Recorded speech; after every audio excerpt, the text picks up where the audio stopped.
এতে সন্দেহ আছে? আমি একটা কথা বলি, লম্বা চড়া কোনো কথা নাই। আমার মধ্যে খুঁটখুঁটি ছিল। আমার শেখ আল্লামা রসুলপুরি রহমাতুল্লাহ আলাইহি যখন ইন্তেকালের পর যখন আমার মধ্যে যে একটু সমস্যা দেখা দিল, হঠাৎ করে বর্তমান শেখ আমার মুর্শিদ আমার মাদ্রাসা মসজিদের মধ্যে যখন অবস্থান করলেন, কিন্তু আমার মনের কথা তারা জানালাম না। হঠাৎ করে কিভাবে একটি দরবারে যাব চিন্তা ভাবনা করে অজুহাত দেখালাম।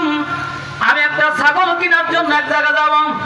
আমার মুর্শিদ বর্তমান শেখ আমাকে সঙ্গে সঙ্গে জেলার মধ্যে থাকার ব্যবস্থা দিলেন।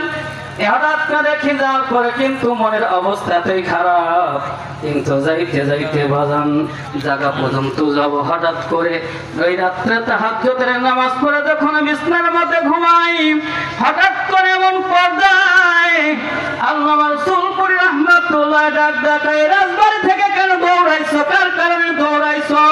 রাজবাড়িতে কোনটা কমতি আছে নাকি? আমি কোনটা কম রেখে আসছে নাকি বাজান?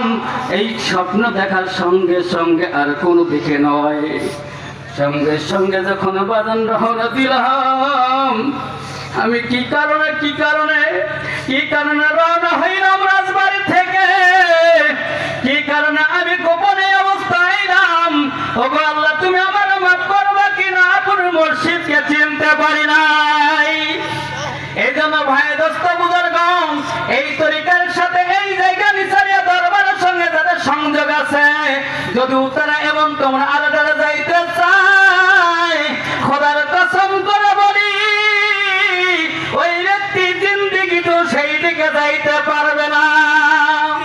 এই জন্য ভাই দোস্ত বুজুর্গ, আমি আপনাদেরকে বলে যাই, এই দরবারে এখানে আসার মতো আমার কোনোদিন স্বপ্ন ছিল না, বাস্তবতাও ছিল না। কিন্তু একটা কথা হইল বাজান রে, আমরা যারা আসছি, আমার আগের ভাই বলেছেন, আমরা মিস করে নাই। আমরা রুহানি সন্তান, যতদিন বেঁচে থাকবো ততদিন পর্যন্ত এই দরবারের গোলাম নয়। আমার পরিবার থেকে কিয়ামত পর্যন্ত যত হায়াত পাবে প্রত্যেকের এই দরবারের গোলাম বানায় রাখতে হবে। ঠিক না বেঠিক? হাত মেরে দিছে, আর বলার কোনো অধিকার নাই। আল্লাহ তাআলা আমাদেরকে বোঝার তৌফিক দান করুন। আমিন। وعلى آل محمد كما باركت على إبراهيم وعلى آل إبراهيم إنك حميد مجيد.